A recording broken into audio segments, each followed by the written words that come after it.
paano i-connect ang controller sa PC mo or laptop.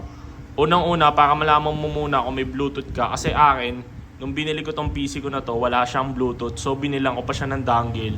Pero kung naka-laptop ka naman, wala ka nang poproblemahin. Kasi ang laptop, lahat ng laptop is may built-in na Bluetooth. So paano mo ma-check kung may Bluetooth yung PC mo?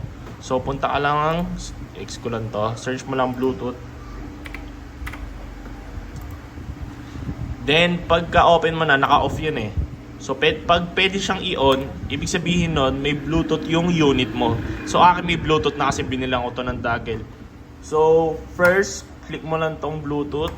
Then, punta kang controller mo, click mo lang tong... Wait.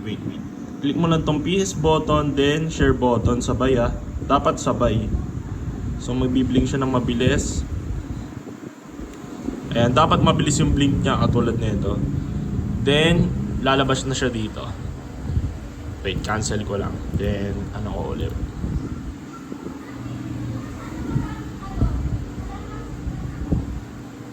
Ayun, lumabas na yung controller natin. Click lang natin yan. Then, connected na. Ayan, connected na. Nag-stop na yung blinking niya na mabilis. Pwede na tayong maglaro. So, bago ka pala maglaro, punta ka lang ng install mo muna to. Ito. Install mo muna to, then PS4. Kailangan to para... Wait, asan na yun? Ito. Kailangan to para ma-detect yung controller mo sa PC.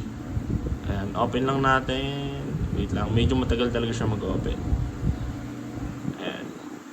Starting. Then yun, detected na yung controller natin. Ayan, pwede ka na maglaro, tol. Ganun lang siya kadali.